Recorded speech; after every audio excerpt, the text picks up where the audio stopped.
జనవరి 22న ఓ మహత్తర కార్యక్రమం జరగనుంది. కొన్ని వందల ఏళ్లుగా కోట్లాది మంది ప్రజలు కంటున్న కళ నెరవేరనుంది. ఆ బృహత్తర కార్యక్రమం పూర్తయ్యేందుకు ఎంతో మంది సహకారం, పోరాటం ఉంది. మరి ఆ గొప్ప వేడుక ఏమిటో అందరికీ అర్థమై ఉంటుంది. అదే అయోధ్యలో శ్రీరాముడి ప్రాణప్రతిష్ఠ కార్యక్రమం. మరో 4 రోజుల్లో ఈ కార్యక్రమం జరగనుంది. అయితే వేడుకను చూసేందుకు లక్షలాది మంది భక్తులు అయోధ్యకు వస్తున్నారు. అయితే ప్రాణప్రతిష్ఠ కార్యక్రమం అనంతరం స్వామివారిని ఎలా దర్శించుకోవాలనే సందేహం చాలా మందిలో ఉంటుంది. మరి అయోధ్య రామయ్య దర్శనానికి ఉన్న విధి విధానాలు ఏమిటో మనం ఇప్పుడు తెలుసుకుందాం.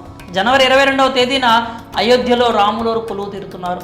ఈ వేడుకకు సంబంధించిన సన్నాహాలు జోరుగా సాగుతున్నాయి. బాలరాముని విగ్రహ ప్రతిష్టాపన కార్యక్రమం పూర్తయ్యాక సందర్శించాలని చాలామంది భక్తులు ఊబిళ్ళూడుతున్నారు.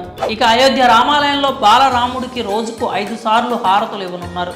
అందుకే 3 హారతులు మాత్రమే భక్తులు దర్శించుకోగలుగుతారు. ఇక రామయ్యకు ఇవ్వనున్న హారతులు ఉదయం 6:30 గంటలకు, మధ్యాహ్నం 12 గంటలకు, సాయంత్రం 7:30 గంటలకు నిర్వహిస్తారు. ఇక శ్రీరాముని దర్శనం విషయానికి వస్తే ఉదయం 6 నుంచి 11:30 గంటల వరకు, తిరిగి మధ్యాహ్నం 2 గంటల నుంచి రాత్రి 7 గంటల వరకు దర్శనం చేసుకోవచ్చు.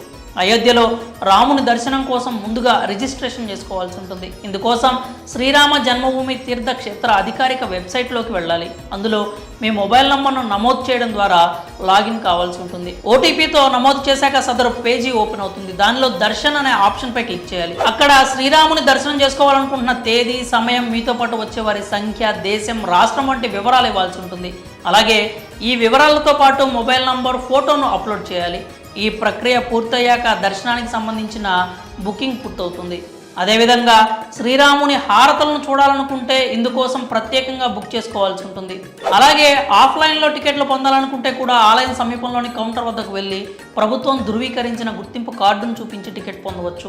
దర్శనం కోసం టికెట్తో పాటు ప్రభుత్వం ధృవీకరించిన ఐడి ప్రూఫ్ను ఖచ్చితంగా మీ వెంట తీసుకెళ్లాల్సి ఉంటుంది. అలాగే దర్శనం కోసం రిజిస్ట్రేషన్ చేసుకున్నాక దర్శనానికి 24 గంటల సమయం ముందు సంబంధిత భక్తునికి సందేశం లేదా మెయిల్ వెళ్తుంది. ఇక దర్శనం విషయంలో స్త్రీలు, పురుషులు సాంప్రదాయ దుస్తుల్లో మాత్రమే రావాల్సి ఉంటుంది. మరి అయోధ్య రామయ్య దర్శనానికి సంబంధించిన